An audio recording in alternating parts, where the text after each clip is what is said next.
وبارك على نبينا محمد وعلى آله وصحبه وسلم تسليما كثيرا.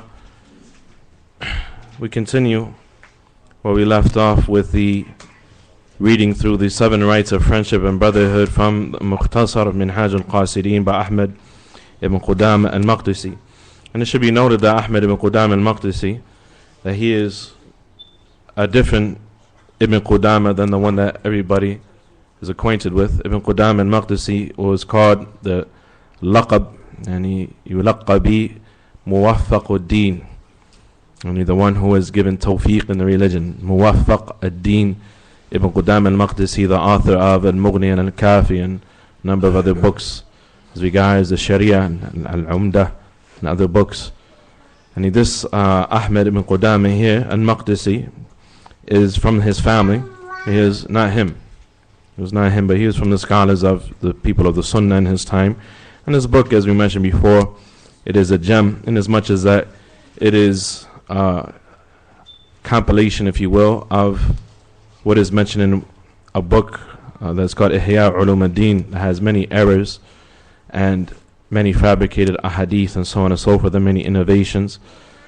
And the scholars, because it was a book that the people benefited or wanted to benefit from, but it had poison in it, and written by a person who had the beliefs of the philosophers, even though he repented before his death. His book Ihya Ulum ad-Din was ordered by the scholars because I had the beliefs of some of the Mutasawwifa, some of the Sufiya, and the beliefs of some of the Islamic philosophers, as they called themselves, which is really an oxymoron. Many of the ulama ordered for the book to be burned. And the book is a voluminous book that consists of a number of issues of creed and affairs of fiqh, Sharia, Islamic law, and so on and so forth. But there's a section in it that is entitled, or is called by Ibn al-Jawzi. Ibn al-Jawzi is entitled Maw'idatul Mu'mineen. Maw'idatul Mu'mineen, and is a number of sections. A section about any aadat, any interpersonal dealings and customs and habits between people, how to eat, how to drink, how to treat your wife, how to treat your brothers. And this is from that section. And a section about ibadat, acts of worship, and a section about munjiyat, and a section about muhlikat, things that will save a person and things that will destroy a person. And so this is from the blessing of Allah Tabarak wa Ta'ala, that there are scholars of the Sunnah that he made the people of the Sunnah without need of some of those books that may have had some benefit, but they had some improper teachings within them. Because we know it's the way of Ahl Sunnati wal Jama'ah to boycott the books of the people of innovation and not to read them, out of fear that something of their innovation and deviations will penetrate into the heart of a person.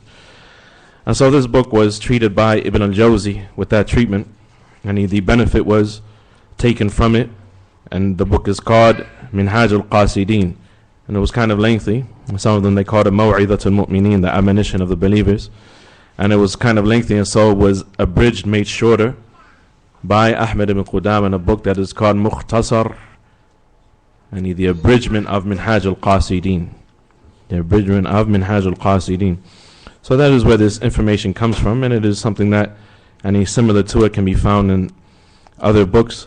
But this information in particular has been explained by a number of mashayikh and a number of scholars in speaking about the rights of brotherhood in more recent times. And some years ago, probably about really more than 10 years ago, if not closer to 15, the former wazir of the affairs of religious endowments and religious education in the Kingdom of Saudi Arabia, Sheikh Salih ibn Abdul Aziz ibn Muhammad al-Sheikh, may Allah preserve him, did a lecture about the 7 rights of brotherhood. He did a lecture about the 7 rights of brotherhood, and our dear brother, our elder, Sheikh Talib Abdullah, Talib Abdullah, the former Imam of Germantown Master, may Allah cure him and bless him and give him a long life with righteous deeds, recently translated that from Sheikh Salih al-Sheikh. So if a person wants to acquire a book that has these 7 things in it, with more elaboration by a scholar, And that is a book that they can look for. It was recently translated, The 7 Rights of Brotherhood. The 7 Rights of Brotherhood by Salih al-Sheikh, which emanates from this. And also there's something nice, and a transcribed lecture by Sheikh Muhammad al-Aqil that is based upon these 7 Rights of Brotherhood. Whatever the case, we read over the first 4 rights, and we're going to, because it was a couple of weeks ago and I was traveling last week, just backtrack a little bit. And the first right is fulfilling and undertaking the needs of one's brothers. And the closer a person is to somebody, the closer they are in friendship or in relation and so on and so forth, the more emphasized this is. The more emphasized this is that you attend to the needs of others. This is how you show a person that you care. And as some of the scholars, they mentioned in the books that were collected to, or the books that were gathered to collect the statements of the Salaf about brotherhood, and that some of the Salaf, they said what means that, and we know similar statements in English, that when times get hard, you will know who your real friends are. Because the Siddiq, the friend, Siddiq is somebody who what? Has sidq, genuineness, right? He's a true friend. And he's a genuine friend. He's not just a friend, right? He's not just a friend. And he's a person that he really wants the good for you, and he really doesn't want to see you going through any hardship and so on and so forth. So a part of that is that a person attends to the needs of their brothers and their friends. And we mentioned that this was on 3 levels. The first is that the person asks you for help and you have the ability to help them. So 2 things that are important. They ask you for help and you have the ability to help them. فَتَعَيَّنَ عَلَيْكَ يعني المساعدة. تَعَيَّنَتْ عَلَيْكَ المساعدة. It's then very important and urgent for you to help your brother. If you don't help your brothers, who's going to help them? The second is that they have, that you help them without their asking you to help them. That you help them without being asked. You know somebody is in need, and so you offer assistance without their asking for assistance. And the third is a person giving precedence to their needs over his needs. And this is called al-ithar, selflessness. Selflessness. طيب. The second right of brotherhood is knowing what not to say. Knowing what not to say to your brother. And this is something that we're kind of tore up about. We're far off the mark when it comes to knowing what not to say. Right? People sometimes are very, very inappropriate in the things that they say around each other, and how they make fun of each other and pick on each other and so on and so forth. And وَلَا أُبَرِّئُ نَفْسِي, and I don't declare myself to be free of that. But it's something that we have to work on. And it's sometimes to jest with your brother, to poke fun at your brother sometimes in a lighthearted fashion is okay, but people go overboard with that. And there's a well-known statement from Umar ibn al-Khattab radiyallahu anhu attributed to Umar, that he said, "Man akthara bi shay'in urifa bihi." And it's about joking. And you say the person who does something a lot will be known for having that quality. He'll be known with that thing. So a person who's a joker, a jokester, is always laughing and joking, and nobody's going to take him seriously. His wife isn't going to take him seriously. His children aren't going to take him seriously. His brothers aren't going to take him seriously, so on and so forth. So a person has to have some moderation. They have to be mindful of what they say. So we see a list of things that we had went over that I mentioned here by Ahmed ibn Qudam rahimahullah ta'ala, things that a person doesn't say. A person doesn't mention the faults of their brother in their presence or their absence. And except in this situation, as we'll come to see, of advising, as we came to see rather, because we went through this, of advising when it is mandatory to advise. Advising when it's mandatory to advise. And we say when it's mandatory to advise because a person can make an observation about somebody else, and that observation is not an immediate problem, and something that you notice about somebody else is not an immediate problem.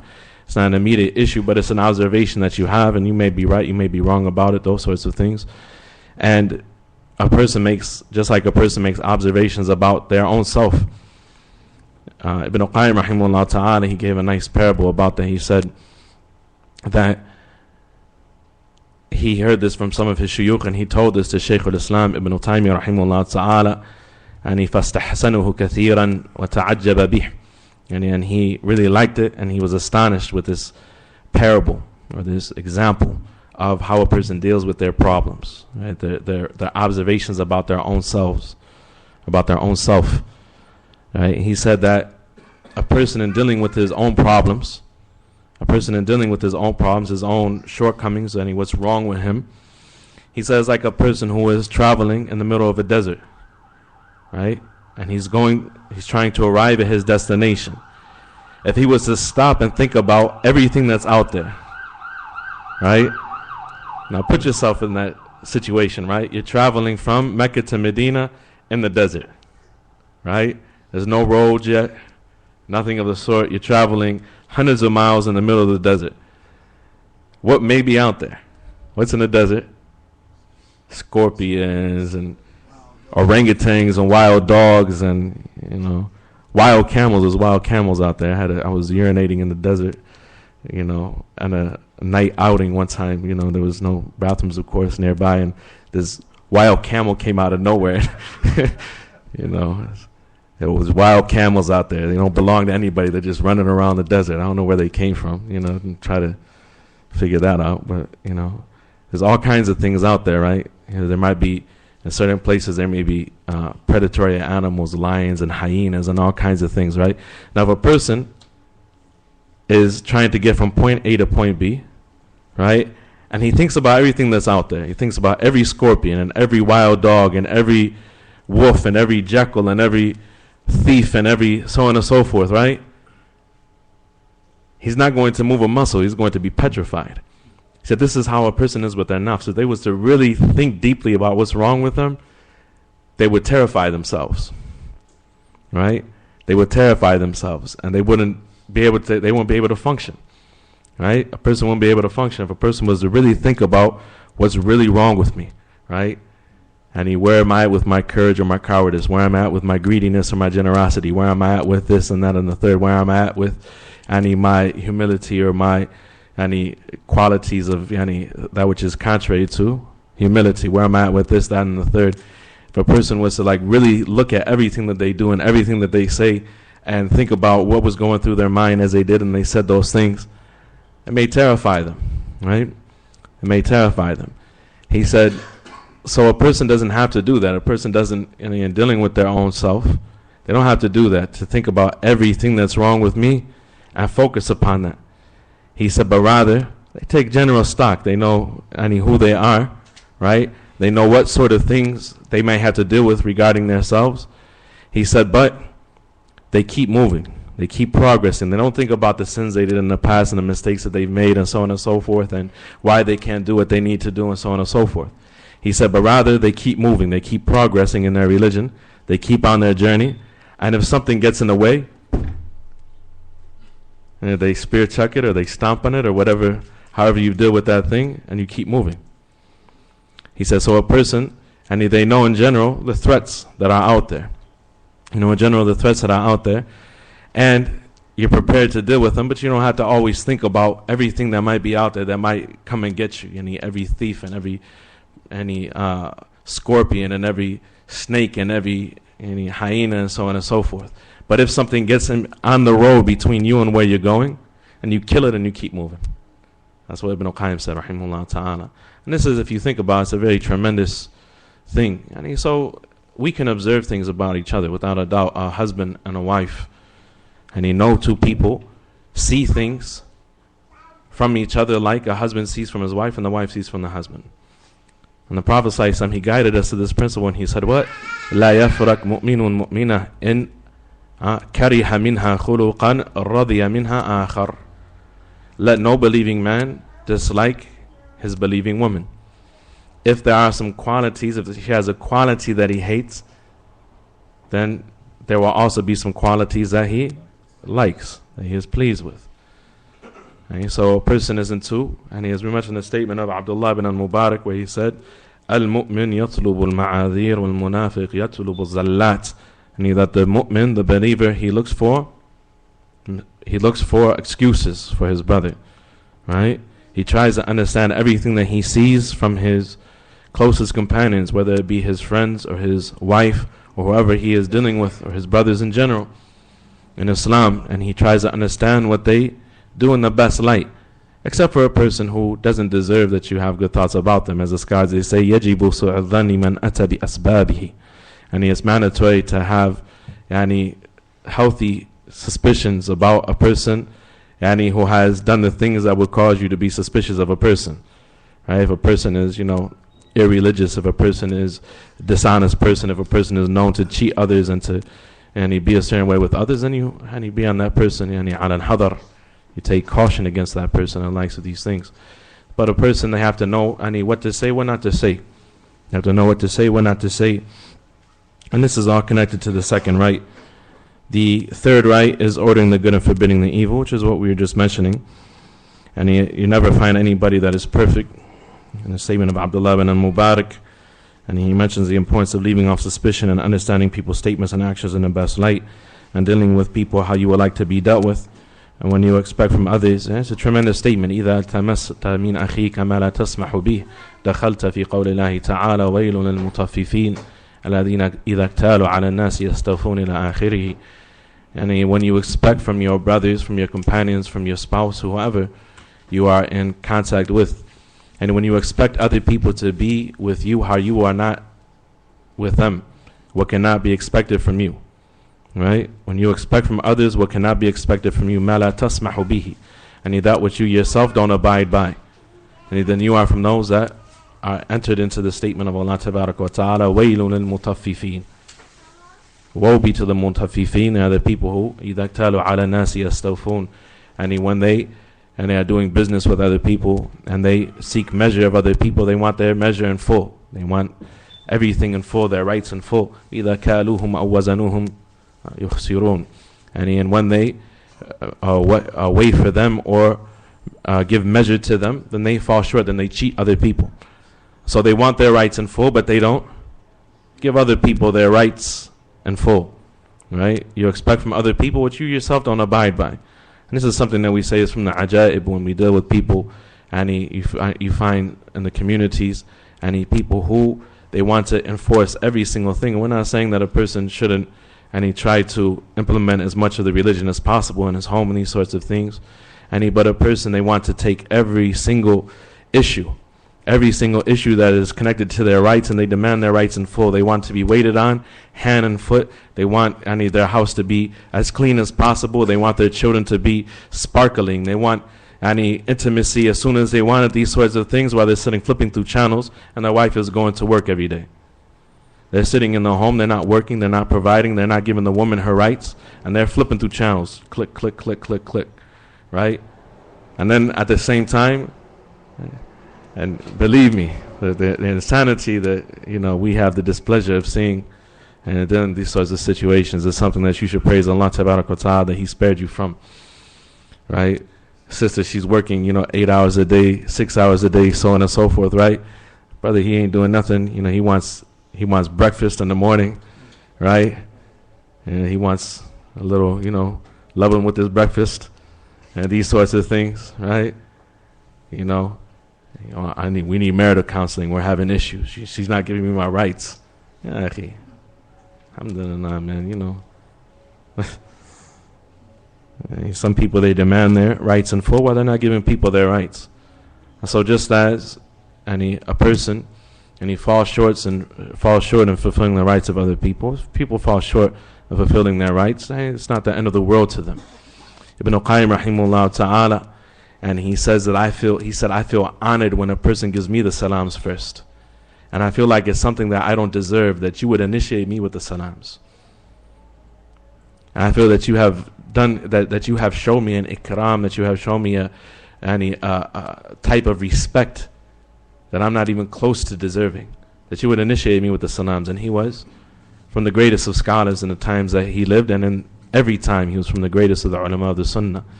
And so the scholars were very humble people, and they weren't like that. They weren't people who were walking around taking inventory of my rights, and so and so didn't give my rights, and the brother didn't give me the salams, and this brother so and so and so and so, and they owe me money, and this one that and that one that. Alhamdulillah, a person. And they are on the statement of the Prophet sallallahu alaihi wasallam, rahimallahu abdan, and he samihan idha ba'a wa idha ishtara wa idha iqtada, or kama qala sallallahu alaihi wasallam. May Allah have mercy upon a man who is easygoing when he buys and when he sells and when he settles his debts and the likes of these things. He doesn't want everything in full. He's easygoing. Allah Ta'ala will treat that person like He treats his brothers. So have mercy upon that person like that person is merciful and forgiving in dealing with other people. Let's go to the fifth right. We're at the end of the fourth right, when we talked about the importance of knowing what to say and how to speak appropriately. Ahmed ibn Qudam rahimahullah ta'ala, he said, وَمِنْ ذَلِكَ تَعْلِيمُ وَالنَّصِيحَةِ. He said included in that of what to say, and he is teaching beneficial knowledge to your brothers. And you don't have to be a scholar or a strong student of knowledge, or even really any student of knowledge to teach something of benefit if you know it. To teach something of benefit if you know it. Or perhaps a person just knows the Arabic alphabet, how to connect his letters, these sorts of things.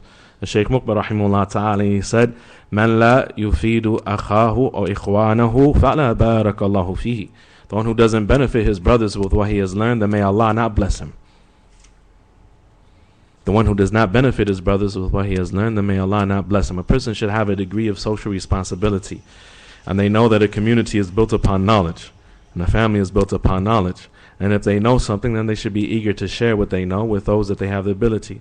And if all that you can do is to teach a new Muslim how to pray, alhamdulillah, there are plenty of new Muslims. Right? There are plenty of Muslims that need to know how to pray, that, perhaps they're not new, but they are new. Right? Some people, they've been Muslim for years, but they don't know basic things, basic ad'iyah, and the basic dua, so on and so forth. And the only way that they can learn certain things, you would be amazed. People have been Muslim 5, 6, 7, 8, 9, 10 years that don't know the tashahhud. They don't know the dua al-Ibrahimiyyah, right? They don't know basic ad'iyah, basic mandatory du'as to say in the salah, right? Now, if everybody waits for one person in the community to teach every person every single thing, that's really impractical. That doesn't happen anywhere in the world.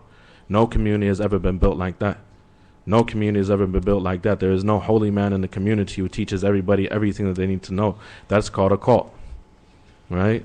That's called a cult. That's not Islam. Alhamdulillah. Everybody, they are to teach the people that which they know. And from teaching the people what you know is a nasiha. And nasiha, ordering the good, forbidding the evil, is an obligation upon every Muslim. بِحَسَبِ عِلْمِهِ وَقُدْرَتِهِ, according to his knowledge and his capability. Right? And it is a mandatory duty of every Muslim to order the good and forbid the evil, according to their knowledge. According to their knowledge, and to call to Allah Ta'ala according to the extent of their knowledge.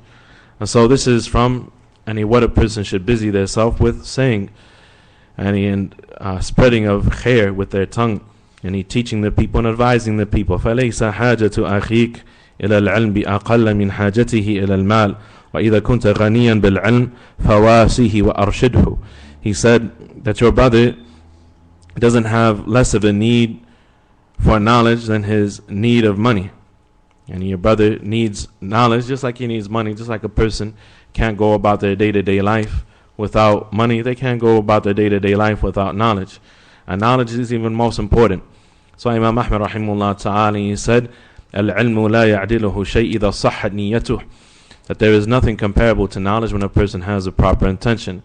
فَقِيلَ وَمَا صِحَّةُ النِّيَّةِ, and what is the authentic, correct intention that a person has in learning?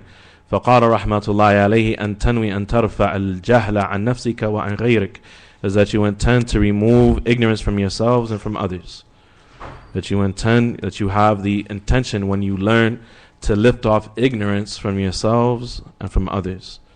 So this is something that is tremendous, and his need for knowledge is greater than any other need that he has.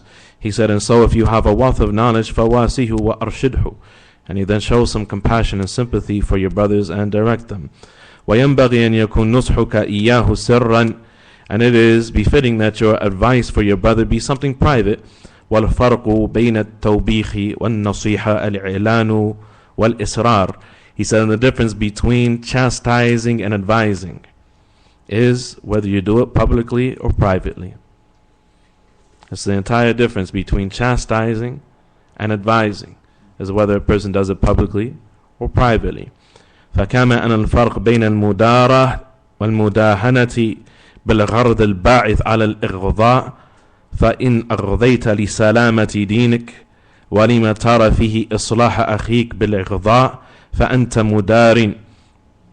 He said, just as there is a difference between using diplomacy and advising, and using diplomacy, tadrij, moving in stages, and advising, and al-mudahana. And then the mudara comes from the word that means to repel something.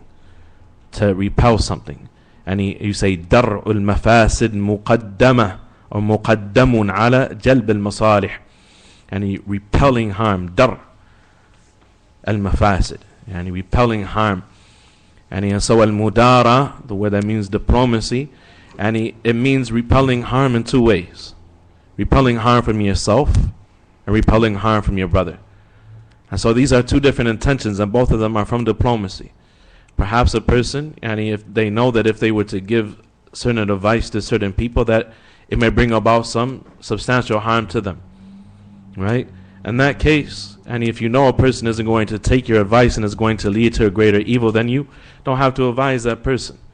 There are many statements from the Salaf in that regards, and where they said, for example, explanation of the hadith of Abdullah ibn Amr radiyallahu ta'ala anhuma, where the Messenger of Allah sallallahu alayhi wa sallam, he said, فَعَلَيْكَ بِخَاصَةِ نَفْسِكَ وَدَّ عَنْكَ أَمْرَ الْعَامَةِ.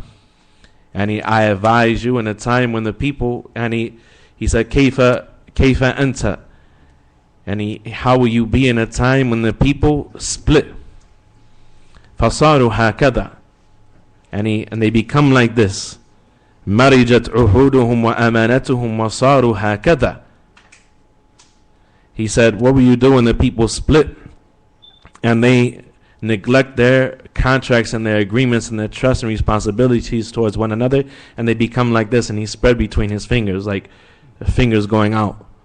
They separate, right? They spread apart from each other. The Prophet ﷺ, and Abdullah bin Amr, he said, كَيْفَ تَأْمُرُنِي يَا رَسُولُ اللَّهِ. What do you advise me with, the Messenger of Allah ﷺ? From the advice of the Prophet ﷺ, he said, عَلَيْكَ بِخَاصَةِ نَفْسِكَ وَدَعْ عَنْكَ أَمْرَ الْعَامَةِ.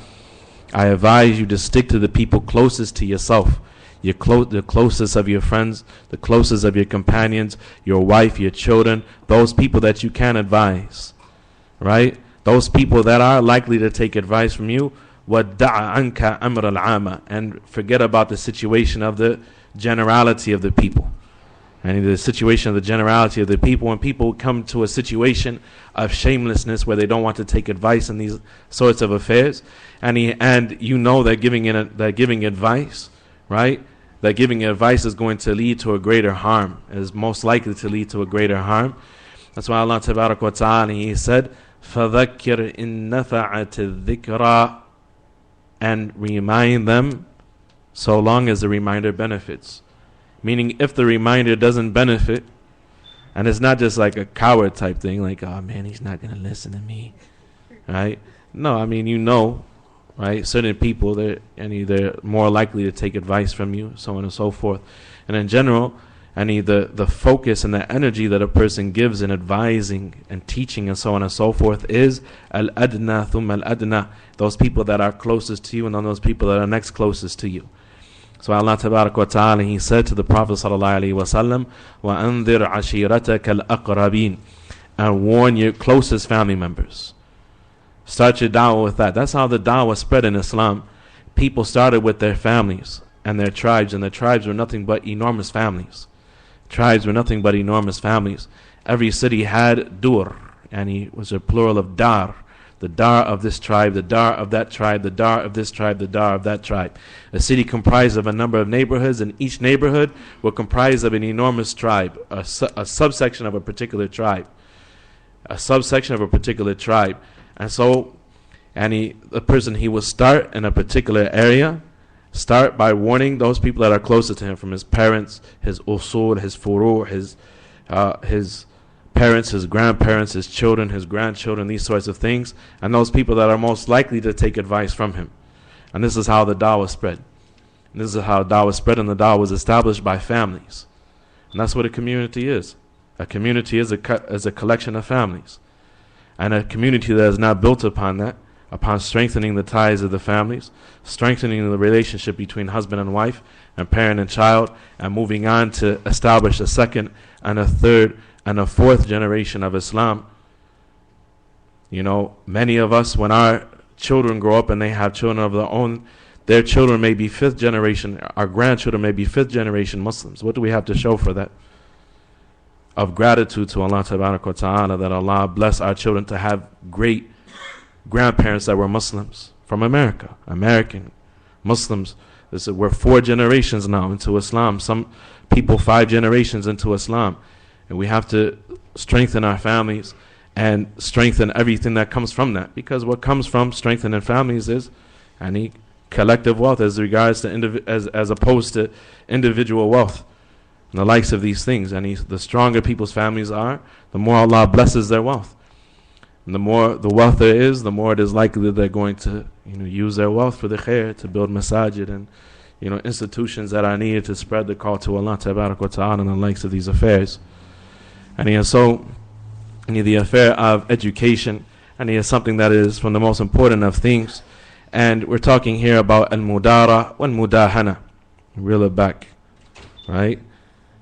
Going back to al-mudara wal-mudahana, to diplomacy and compromise. Right? Diplomacy is where a person is warding off harm. The reason that he may not say something of advice to a person is because he's protecting himself from some harm or protecting them from some type of harm. How is that?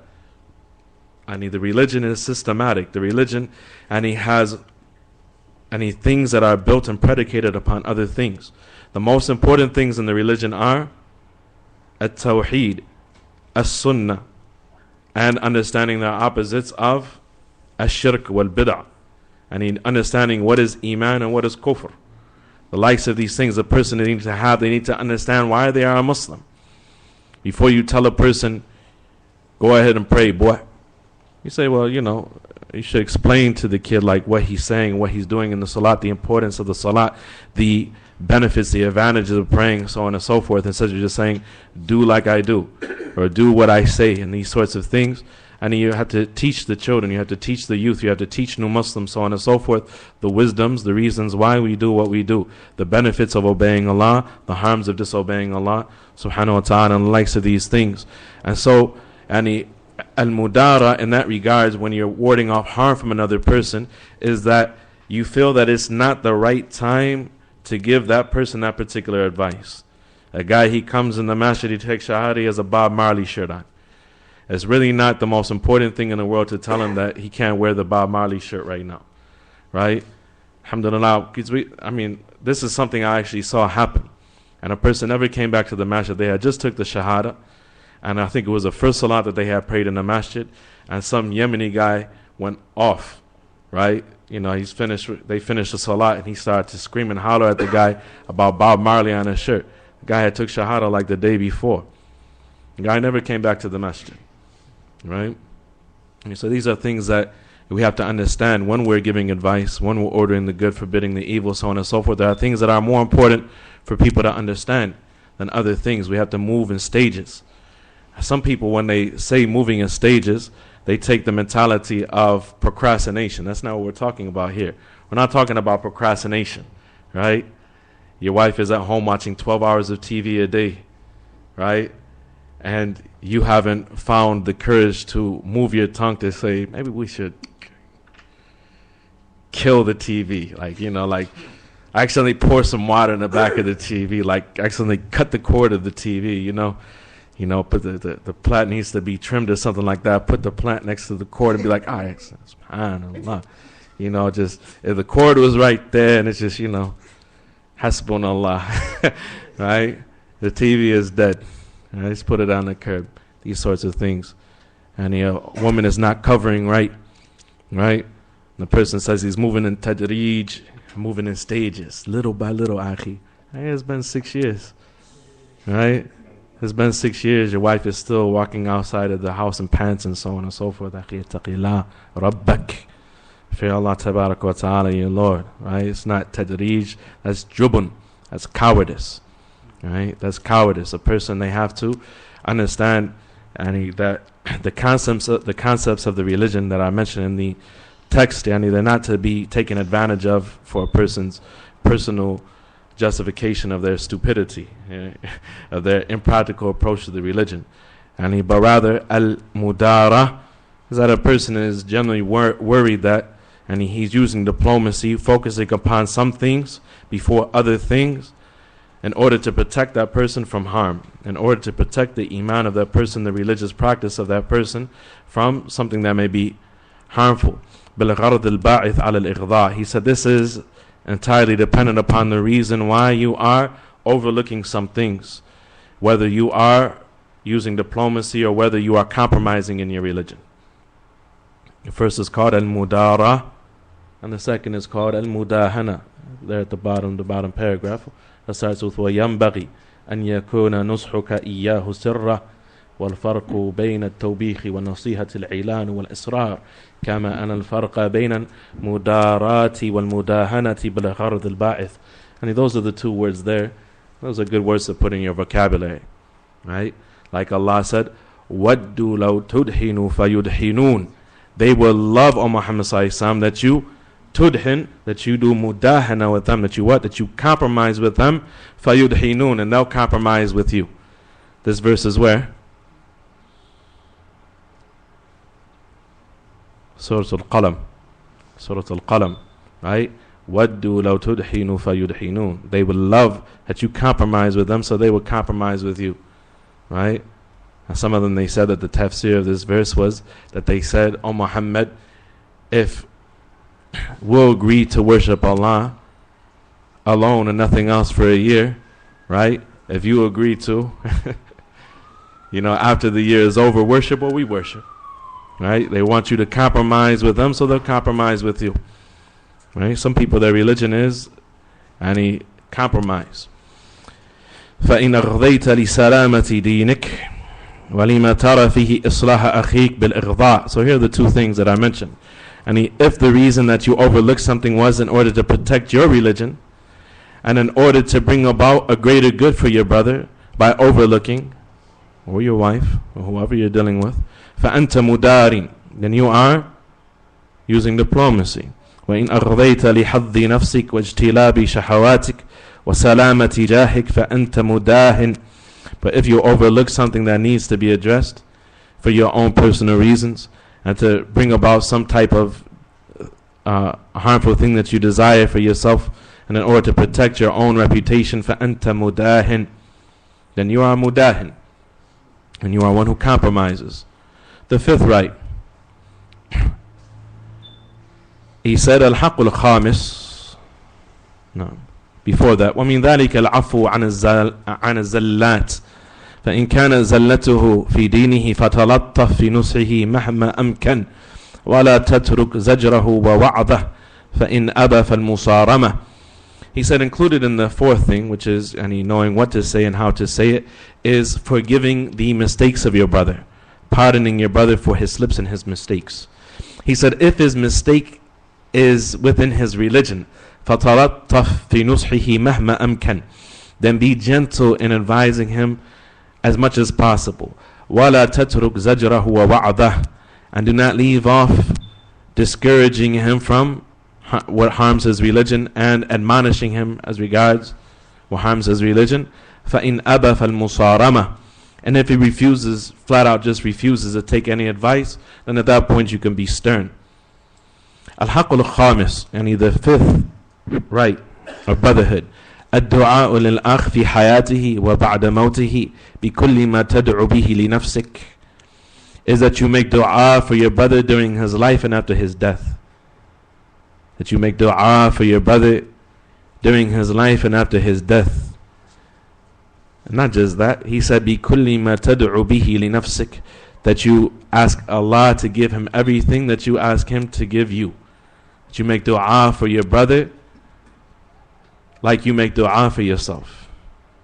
And this is something that's tremendous, and we find in the actions of the Salaf. It was reported that Imam Ahmad rahimahullah ta'ala in his biography, and he mentioned that Imam Ahmad rahimahullah ta'ala, when he would finish the Salatul Subh and the Salatul Duha, that there were that there were particular groups of people that he would make dua for every single day, that he would use a particular time of the day.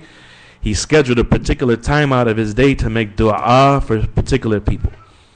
And for his teachers, for his brothers, for his students, for those people that were close to him, for those people who were from the righteous from amongst the Muslims, for those people that were in the battlefield fighting in the different frontiers and so on and so forth. Imam Ahmad rahimahullah ta'ala used to set out time every day to make dua for his brothers. Most of us don't even make time every day to make dua for ourselves. So this is something that is tremendous. When a person makes dua, it is the right of your brother that you make dua for him during his life and after his death with everything that you make dua for yourself for. وفي أفراد مسلم من حديث أبي الدرداء رضي الله عنه أن النبي صلى الله عليه وسلم قال دعوة المرء المسلم لأخيه بظهر الغيب مستجابة عند رأسه ملك موكل كلما دعا لأخيه بخير قال الملك الموكل به آمين ولك بمثل. And that which was exclusively reported by Imam Muslim from the hadith of Abu Darda, the Prophet ﷺ, he said that the dua of a Muslim man for his brother, the dua of the Muslim man for his brother, bi dhahr al-ghayb, and when his brother, in the absence of his brother, when his brother is not present, his making dua for his brother in his brother's absence is mustajaba. This dua is a dua that is answered. Allah will answer this dua. He said, عند رأسه ملك موكل, and there is an angel that is appointed at his head, to stand at his head. كلما دعا لأخيه بخير, every time he makes dua for goodness for his brother, he makes dua that Allah gives his brother some khair. قال الملك الموكل به آمين ولك بمثل. Then the angel that is appointed to him, he says Ameen, and the likes, and the same for you.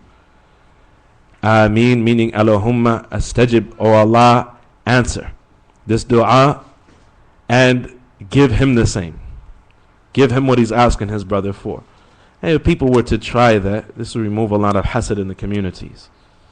Right? It will remove a lot of hasad and jealousy in the communities between people. He make dua, oh Allah, protect my brother, protect his children, protect his wife, protect his property, protect his business, oh Allah, and he bless him in his wealth, oh Allah, bless him in his lifespan and give him righteous deeds and so on and so forth. And you make dua for your brother with those things that you want for yourself. Make dua for your brother for those things that you want for yourself. There's an angel pointed at your head that will say Ameen wa laka bi mithl. Where's the dua? Or where is this hadith rather? Sahih Muslim. وكان أبو الدرداء رضي الله عنه يدعو لخلق كثير من إخوانه يسميهم بأسمائهم. And it was known therefore that Abu Darda رضي الله عنه, who was the narrator of the hadith, that he would make dua for a large number of people from his brothers. خلق لخلق كثير من إخوانه, for a large number of his brothers, يسميهم بأسمائهم, naming them by name. Oh Allah, bless so and so, the son of so and so. Oh Allah, bless so and so, the son of so and so, and the likes of this. He said, وكان أحمد بن حنبل رحمه الله تعالى يدعو في السحر لستة نفر, and there were 6 groups of people that Imam Ahmad رحمه الله تعالى would specifically make dua for every morning. وأما الدعاء بعد الموت فقال عمر بن حريث إذا دعا العبد لأخيه الميت. And this is something that we're not going to read because some of the people of Naj have made inkar against this statement. And they have said that this is not a proper statement. And it is a statement of one of the Salaf, and not everything that the Salaf said was correct, and that which they said that was incorrect. We ask Allah Tabarak wa Ta'ala to forgive them for it. And we make the excuse for them in general, as much as that they were people of the Sunnah, they said this based upon the best of their understanding, and everybody can have things that they are corrected and things that they are incorrected. Al-Haqq al-Sadis, the 6th right, Al-Wafa'u wal-Ikhlas, loyalty and ikhlas. Shaykh Salih al-Shaykh, he mentions here in his book, the book of Ibn Marzaban al-Hawali. Ibn Marzaban al-Hawali. whose books are more literary works than books of hadith, and they are kind of humorous to a degree. And Ibn Marzaban al-Hawali, he's one of the ones who wrote the books of the qualities of idiots, the stories of stupid idiots, right? There was so and so and so and so. He was so stupid that one day you saw him, walking around the desert, and he couldn't find, and he was digging holes all over the desert. And he said, "What are you doing?" He said, "I'm looking for some gold that I buried. There was a pouch with some gold, and I buried it in the desert." He said, "Waylaka, yani, woe be to you. Law dafantaha, yani bi qurb alama. Yani, if only you buried it next to a tree or particular stone or something that will identify to you where it's at." He said, "No, it was a particular cloud that was right above my head, and I don't see it anywhere now." Right? So the scholars, they wrote these things. They're called milh. They're very light-hearted things for people to. And this is how they entertain themselves and pass off the time with these sorts of stories that were passed on. Some of them were true. Some of them were just legends. This was perhaps more than likely this was an exaggeration, this particular story, but it's funny. Allah knows best. But here, Shaykh Saleh al-Shaykh, he mentions one of the books of this scholar, or this person in Islamic history, Ibn Marzaban al-Hawali, rahmatullahi alayhi, who wrote a book called تفضيل الكلاب على كثير ممن لبس الثياب. Sounds nice, right? تفضيل الكلاب, and he giving precedence to dogs over كثير ممن لبس الثياب, the superiority of dogs over many of those who wear thiyab, clothes. Right? How dogs are better than most human beings. And it's full of poetry and statements of scholars from the early generation, and well-known statements about the loyalty of the dog in general. The person who has a guard dog, or there's a wild dog running loose, so on and so forth. The dog was needed some water, needed some food, so on and so forth. The person has some mercy and threw the animal something, and then later on the person found himself in a difficult situation, and the dog came like Lassie to the rescue and fought off a hyena, or so on and so forth. And this is something that is observed from the nature of dogs. It is called al-wafa, loyalty. Dogs have loyalty to their masters in general, right? It's like, and this is similar to the statement in English when they say, biting the hand that feeds you. Biting the hand that feeds you. That's like a no-no, right? If the dog bites the hand that feeds him, that's a disloyal dog. It's not the normal nature of a dog to bite the hand that feeds him, right? So Ibn Marzaban al-Hawali, he wrote an entire book about the disloyalty of human beings. The disloyalty of human beings, and how most human beings don't even have the moral integrity of dogs. They are very disloyal to each other. They are very disloyal to each other. Like the woman who says, "I never saw any good in you." Right? "I never saw any good in you." When she's mad at her husband, "Ma ra'aytu minka khayran qat." "I never seen any good from you." You got a refrigerator full of good from me, right? Right? You never seen any good from your husband. Some of the mashayikh, they say, and there are some men that behave like women in that regards. When they see one little thing from their wife, after a life of loyalty and kindness to them, one thing that gets them upset, they're ready to destroy their marriage. Everything that they built, the entire family, can fall by the wayside because they behave like they never seen any good from their wife. And Allah protect the brothers from acting like females. Whatever the case, al-wafa'u wal-ikhlas, loyalty and sincerity towards your brothers. Sincerity towards your brothers. وَمَعْنَى الْوَفَاء الثَّبَاتُ عَلَى الْحُبِّ إِلَى الْمَوْتِ.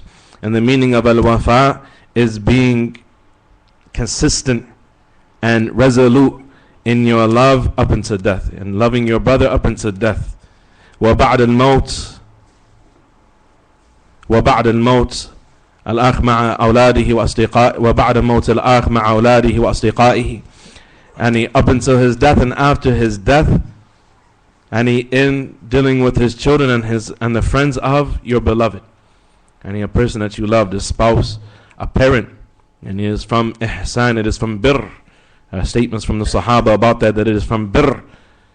It is from kindness to your parents after they die, that you treat their friends well. your parents' friends, the friend of your father, the friend of your mother, that you treat them well, that you check on them, that you have good conversation from them, that you help them, and those sorts of things. And this is from loyalty to your parents. And this is something that there are many statements to collaborate, from the people from the early generations, that a person, from their loyalty towards somebody else, is how they treat their children and their friends after their passing. وَقَدْ أَكْرَمَ النَّبِي صلى الله عليه وسلم عجوزا وقال إنها كانت تغشان في أيام خديجة وإن حسن العهد من الإيمان. The Prophet ﷺ, on one occasion, he honored an old woman. In this narration, there are a number of chains for it that corroborate one another, and raise it to the level of authenticity. And this narration is the reason why Shaykh al-Albani named one of his daughters, the name that he named her. He asked the woman, there was a woman that used to visit them during the time of Khadijah, when Khadijah was still alive, radiyallahu anha. She used to come and visit the Prophet she used to come and visit Khadijah, the friend of Khadijah. She used to visit her during the life of Khadijah. And the Prophet ﷺ, later on, after the death of Khadijah, he saw the woman and he said, and he asked her what her name was. He didn't know what her name was. He just knows that she used to come over and visit Khadijah, his wife. And she said that her name was Juthama. Her name was Juthama, which it's not a pretty name. And it doesn't have a good meaning, really, right? And it means like somebody who's like subservient and kneeling to another person or like this, right? And Allah knows best. The Prophet ﷺ, he said, Bal anti Hassana. He said, rather, you are Hassana. You are Hassana. And when Shaykh al-Albani rahimahullah ta'ala, when he read this narration, he said that he decided to name his next daughter Hassana. Right? But what's the point of the hadith here? وَإِنَّ حُسْنَ الْعَهْدِ مِنَ الْإِيمَانِ, that maintaining good ties with people is from Iman. And here this hadith is referring to treating the friends of your friends, of your companions. In this situation, the wife of the Prophet ﷺ, from the most beloved of people to him, radiyallahu anha wa ardaha, our mother Khadijah, radiyallahu anha. So it is from al-wafa, from loyalty, to make have thabat, to have determination and any resolution in your love for somebody up until they die, and after they die, how you treat their children and how you treat their friends. And then he mentions this narration: وَمِنَ الْوَفَاءِ أَنْ لَا يَتَغَيَّرْ عَلَى أَخِيهِ فِي التَّوَاضُعِ وَإِنْ ارْتَفَعَ شَأْنُهُ وَاتَّسَعَتْ وِلَايَتُهُ وَعَظُمَ جَاهُ. He said, and from loyalty is that he doesn't change and how he deals with his brother as regards his level of humility in dealing with his brother. Even if his brother was a relative nobody and he became somebody amongst the people, where his brother became a governor or a ruler of a particular land, or his brother became somebody with a lot of dignity and respect amongst the people, all of a sudden, you get all more submissive and, like that with your brother. And this is not from al-wafa. He said it is from wafa, it is from loyalty with your brother, that you don't change and how you deal with your brother because your brother he excels in his status and so on and so forth. He said, وَعَلَمْ أَنَّهُ لَيْسَ مِنَ الْوَفَا مُوَافَقَةُ الْأَخْ فِيمَا يُخَالِفُ الدِّينِ. This is something that he keeps repeating, as we see all throughout these rites.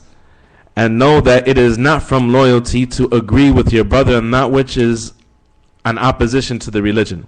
فَقَدْ كَانَ شَافِعِيُّ رَحِمَهُ اللَّهِ.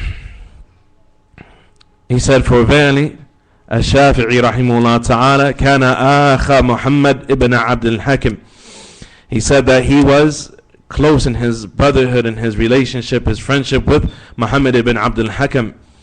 وَكَانَ يقربه ويقبل عليه, and he used to bring him close in his personal sittings, and he used to turn towards him and show him attention. فَلَمَّا احْتُضِرْ قِيلَ لَهُ. At the time of the death of Imam al-Shafi'i, the students of al-Shafi'i, they said to him, may Allah have mercy upon him, إِلَّا مَنْ نَجْلِسْ بَعْدَكَ يَا أَبَا عَبْدِ اللَّهِ. Who should we sit with you? Who should we sit with after you pass, Ya Abu Abdullah? Meaning from your students, from those scholars that you would recommend. Who do you recommend that is the main person that we sit with after your death? They asked Imam Shafi'i rahimahullah ta'ala, فَاسْتَشْرَفَ لَهُ مُحَمَّدْ بْنُ عَبْدُ الْحَكَمْ وَهُوَ عِنْدَ رَأَسِهِ لِيُؤْمِيَ إِلَيْهِ. And so Muhammad ibn Abdul Hakim, being close with him and being somebody that Imam Shafi'i rahimahullah ta'ala used to bring close, and he show a lot of respect for, and so on and so forth, he went and he stood at the head of a Shafi'i so that Shafi'i could point at him. He thought that Imam Shafi'i rahimahullah ta'ala, because of this connection and this respect that they have for each other, that he was going to tell the people, the students of a Shafi'i, to sit with him, and he learned from this person. He said, فَقَالَ إِلَى أَبِي يَعْقُوبَ الْبُوَيْطِ. He said, sit with Abu Ya'qub al-Buwayti, another scholar. Sit with Abu Ya'qub al-Buwayti. فَانْكَسَرَ لَهَ Muhammad. That broke Muhammad. And Muhammad was ravaged by that. It was something that he never expected to happen. And he thought that Imam Shafi'i rahimahullah ta'ala, and he would direct the people towards him. And he was a scholar of the Sunnah. He said, by Imam Shafi'i rahimahullah ta'ala, knowing that it was an amana, and that there was somebody he felt was better, he said to Abu Ya'qub al-Buwayti, فانكسر لها محمد ومع أن محمدا كان قد حمل مذهبه لكن البويتي كان أقرب إلى الزهد والورع. He said that even though Muhammad ibn Abdul Hakim, even though he had more knowledge of the rulings of Imam Shafi'i and his method of coming to rulings and giving fatwa and so on and so forth, he said that he directed the people towards al-Buwayti because Buwayti had more piety, was more religious, and was more careful as regards the rulings in the religion. He had more zuhud and he had more wara'. He said, فَنَصَحَ الشَّافِعِي رَحِمَهُ اللَّهِ al-Muslimin wa tarak al-mudahana. So Imam Shafi'i, he gave the advice that he felt was best for the Muslims, and he did not compromise. And he did not compromise just because somebody was his friend in a way that he felt was not correct. فَانْقَلَبَ ibn al-Hakam عن مذهبه وصار من أصحاب مالك. He said, and so Ibn Abdul Hakim, he left the madhab of Imam Shafi'i, and he became from those people who are on the madhab of Imam Malik. Those people upon the madhab of Imam Malik. He said, وَمِنَ الْوَفَاءِ أَلَّا يَسْمَعْ بَلَاغَاتِ النَّاسِ عَنَ صَدِيقِهِ وَلَا يُصَادِقْ عَدُوَّ صَدِيقِهِ. He said, and likewise from loyalty is that he doesn't listen to the exaggerations of people about his friend. People may exaggerate for the good or for the bad about a person. He doesn't listen to people's exaggerations about a person. Right? He said, and he doesn't make friends with those people that are enemies to his friend. Al-Haqu Sabi', the seventh and last thing, At-Takhfif wa Tark At-Takallufi wa Taklif. And he is that a person, and he has takhfif, and that they are easygoing, and they are not unnatural or overburdening. And the scholars, they wrote entire books about the thuqala, about people that are overburdening, people that try too hard. People that try too hard. They said that it is tathqil, as that it is thaqal, and that it is takalluf, is a person going to excesses and so on and so forth, who always tries to use proper grammar in whatever language, and amongst people that are just talking in normal conversations. And they said that even the scholars hated that. Even the scholars hated that, a person that always wants to use like Shakespearean language, right? He wants to use big words and sound overcomplicated and overeducated, and correct people's grammar and these sorts of things. And the scholars used to mock people like that, right? People that had takalluf in their speech, that they were unnatural. And some people, they're nice people, but they're kind of weird, right? Hey, if you have to travel, if you have to, be somewhere for a long time and you want to let your hair down, so on and so forth, you don't want to have weird people hanging out with you. You don't want somebody, right? You want somebody that's acting all unnatural, and then you have to act unnatural around them, right? You want to let your hair down, as we'll come to see from these statements. He said, وَذَلِكَ أَلَّا يُكَلِّفَ أَخَاهُ مَا يَشُقُّ عَلَيْهِ. Going back. He says, so he doesn't burden his brother with that which is hard for him. بل يروح سره عن مهمته وحاجاته. But rather, he provides him with raha, and he makes him comfortable as regards those things that he is worried about and his needs and so on and so forth. وَلَا يَسْتَمِدُّ مِنْ جَاهِهِ وَلَا مَالِهِ. And he doesn't use people just for their status or for their money. وَلَا يُكَلِّفُهُ تَفَقُّلِ أَحْوَالِهِ وَالْقِيَامِ بِحُقُوقِهِ وَالتَّوَاضُعِ لَهُ. And he doesn't expect his brother to always be checking up and everything that's going on with him, and to establish his rights, and looking at everything that his brother needs to be doing towards him, and the likes of these things. وَالتَّوَاضُعِ لَهُ. And expect for his brother to be overly humble and submissive towards him, and the likes of these things. And this is something that even applies in the house. Abu Darda radiyallahu anhu, it's a well-known statement, it's authentic in the book Az-Zuhd of Abdullah ibn al-Mubarak. Abu Darda, he said, بِئْسَ مَا يَكُونُ لِلْمَرْءِ بئس ما يكون للمرء أن يكون ضيف على أهله الدهر. He said the worst thing that a man can have about himself is to act like he is always a guest in his own home. He wants to be served hand and foot. He can't never make, baby, can you put me some Pop-Tarts in the toaster? Why don't you put the Pop-Tarts in the toaster yourself, akhi? Right? Pour your own bowl of cereal, right? Don't make your wife get out of bed to go do something that you can easily do for yourself. You want to be waited on hand and foot like you have a maid, and the likes of these things. Alhamdulillah, khidmat al-zawj, khidmat al-ba'l, husn al-taba'ul. It's from the sunnah, it's from the rights of the man, that his wife attends to his needs, that she cooks, that she cleans, that she tends to his children, that she provides intimacy, the likes of these things, right? But a person who, he wants his wife to wait at his head, and he serve him hand and foot, and the likes of these things, he's going to have a very unhappy wife very soon, right? بئس ما يكون للمرء أن يكون ضيف على أهله الدهر. The worst thing for a man is to be always a guest in his own home. He's always a guest in his own home. He can't never clean up his own messes. He can't never wash his own clothes. He can't never help clean up the house. And the likes of these things that the Nabi sallallahu alaihi wasallam, who was the most busy person that this ummah has ever seen, had the time to do. The Prophet ﷺ had the time to clean. Umar ibn al-Khattab had the time to grab a broom and to clean a masjid, not the masjid al-Nabawi, the masjid in Quba. A masjid that he had to travel once a week to go to pray in, to get the special reward for praying in Masjid Quba. Umar, he used to take a broom. Every time he went there, he would take a broom made out of straw and so on and so forth, and he would sweep out the masjid. Umar was the busiest person on the face of the earth while he was alive, while he was a Khalifa. He's a Khalifa of the Muslims. They said the only time that Umar used to sleep, some of them said, was in the masjid. And we see some of our scholars, they sleep 3, 4, 5, 6 hours a day at the most. Many of the scholars in the 80s, they sleep 4 hours a day. The Shaykh ibn Baz, the Shaykh Ahmed al-Najmi, and in the recent history, many of our mashayikh is mentioned in their biographies, they slept 4 hours a day. Slept 4 hours a day. Umar, radiallahu anhu, as a Khalifa of the Muslims, they said the only time he slept was in the masjid. Only time he slept was in the masjid. He had the time to clean the masjid. And people, they act like they don't have the time to do anything. I don't have time for this, I don't have time for this. You don't make time for those things. And if a person was to make tandeem of their time, fulfilling the rights of Allah, the rights of the creation, worrying about the needs of others over their needs and these sorts of things, as we heard some weeks ago when we went over al-ithar, the importance of selflessness, people would attend to their needs without their having to ask people to attend to their needs. And the person who was selfless, people will be selfless with them. Whatever the case, he says, so they don't expect this. That the person is always looking after them and worrying about them and fulfilling their rights and having any humility and submissiveness for them and so on and so forth. But يَكُنْ قَصْدُهُ بِمَحَبَّتِهِ اللَّهُ وَحْدَهُ.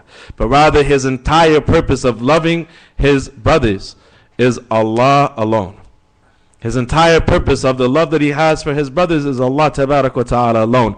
وَتَبَرُّكْ بِدُعَائِهِ. And getting the barakah of his brother making dua for him. وَالْإِسْتِئْنَاسِ بِلِقَائِهِ. And warding off loneliness, finding comfort by meeting with your brother and sitting and talking to your brother. وَالْإِسْتِعَانَةِ عَلَى دِينِهِ. And using his friends to help him be better in his religion. وَتَقَرُّبِ إِلَى اللَّهِ تَعَالَى بِالْقِيَامِ بِحُقُوقِهِ. And his purpose of being brothers and close companions with those people he is close to is so that he can get nearer to Allah tabarak wa ta'ala by undertaking their rights. وَتَمَامُ التَّخْفِيفِ طي بساط الاحتشام حتى لا يستحي منه فيما لا يستحي فيه من نفسه.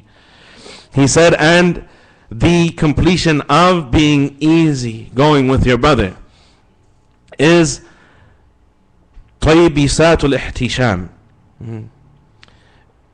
He said, is that the person that he isn't overly modest with his brother, that he isn't overly shy with his brother. You see some people, they're shyer with strangers than they are with their friends, as comes in the hadith, and this is a question that has come up a number of times. The hadith where the Prophet ﷺ gave the bushra of the Jannah to Abu Bakr and Umar and then Uthman. The Prophet ﷺ, what was he doing?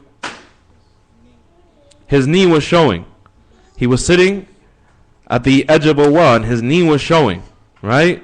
His knee was showing. When Uthman came, he covered up his knee. So what's the question?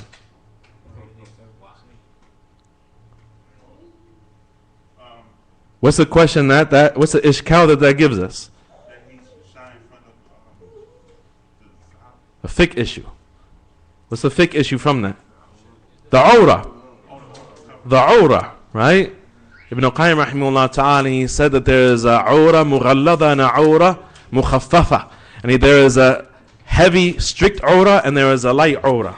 A light awrah is like when you're sitting around in your sweatpants and your wife beater in front of your wife and your kids. That's a light awrah, right? It's not from muru'ah, it's not from dignity that you hang out, that you sit on your porch like that. If you sit on your porch like that, you're a person who doesn't care much about your dignity and your reputation. That's not correct to sit on your porch like that. Why? Because protecting our dignity and our reputation is something that is from the religion that's mandatory to do, right? So this is what is called the strict awrah and the light awrah. The strict awrah and the light awrah. So the light awrah is something that a person around those people that are closest to him is allowed to show. And he's allowed to show. But if he's in public, if he's around a lot of people, these sorts of things, right? If you came to the masjid and you prayed in your sweatpants and your wife beater, you would say, and he's going through it. Allah ya'inak ya akhi. Right? So there's a way that a person can dress around and those people that are closest to him, right? And those people that are, and in this case, it's not that Uthman wasn't close to him. Uthman was the son-in-law of the Prophet ﷺ. But he knew that Uthman was a man who was shy. He said, shouldn't I be shy of a man that the angels are shy of? Shouldn't I be shy of a man that the angels are shy of? But the point is that there's the two types of awrah, and that's a side issue. But in general, a person shouldn't be shy around his brothers, around those people that are closest to him. Those are the people he could take his hair down around, right? And he doesn't have to feel like, he has to be on guard against every little thing. And, if they see something, then they might spread it or so on and so forth. And alhamdulillah, those are the people that he's comfortable with, right? Those are the people that he's comfortable with. And they're comfortable with him. So he's not shy with his brothers to act in a way that he's not shy to act with himself. And when he means here by his brothers, it's not all of his brothers. He means the people that are the closest people to him, his friends. His friends, right? He's not shy with his closest friends from the Muslims. There's no such thing as a disbelieving friend in Islam, right? Of course, from the Muslims, right? He's not shy to be with them. How he's not shy to be when he is by himself. This is a tremendous statement from Ja'far ibn Muhammad as-Sadiq, who was from the ulama, the latter tabi'een of the people of Al-Madinah, from the great-great-grandchildren of the Messenger of Allah sallallahu alayhi wasallam, from Ahlul Bayt. He said, أثقل إخواني علي من يتكلف لي وأتحفظ منه. He said that the most weighty of my brothers to me, the one who was the most hard, the one who was the hardest to be around, is the one who was unnatural with me, and I am on guard against him. Right? He's unnatural with me, and I'm on guard against him. I'm not completely comfortable with him. So he's not comfortable with me, really. I'm not comfortable with him. And he's just a person that comes around, you can have a good conversation with him, so on and so forth, but he may not be your close friend, somebody that you could just, get comfortable with. He said the worst, the most, heavy of my brothers, the most weighty of my brothers to me is the one that is unnatural with me, and I am on guard against him. He said, وَأَخَفُهُمْ عَلَى قَلْبِي مَنْ أَكُونُ مَعَهُ كَمَا أَكُونُ وَحْدِي. He said, while the lightest of them in my heart is someone that I can be with them just as I am when I am by myself. He said, قَالَ بَعْضُ الْحُكَمَةِ. He said that some of the wise people in the past, they said, مَنْ سَقَطَتْ كُلْفَتُهُ دَامَتْ أُلْفَتُهُ. He said that the person who drops burdensomeness and unnaturalness will have lasting companionship with people. People will be, and he naturally gravitated towards him because a person, he is down to earth, so on and so forth. He's natural when you deal with him. He's amicable, these sorts of things. Do you have any other words I could use, English teacher? No. He said, وَمِن تَمَامِ هَذَا الْأَمْرِ أَن تَرَى الْفَضْلَ لِإِخْوَانِكَ عَلَيْكَ. He said, and from the completion of this affair is that you see that you believe that your brothers have a virtue over you, that your brothers are better than you.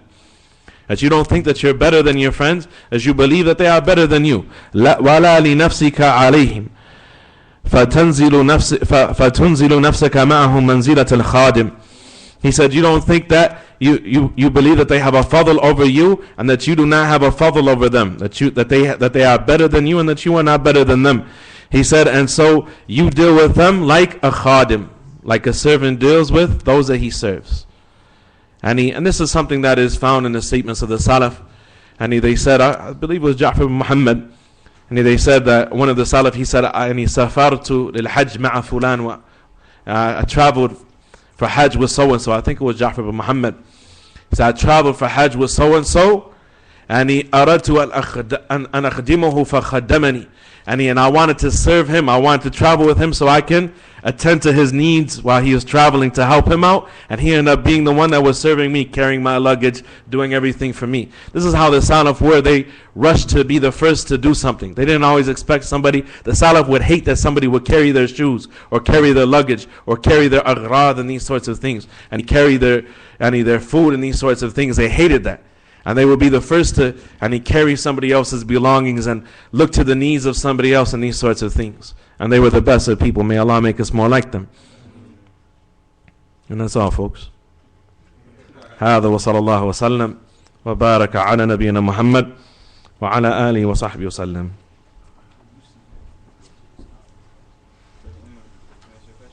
Yeah.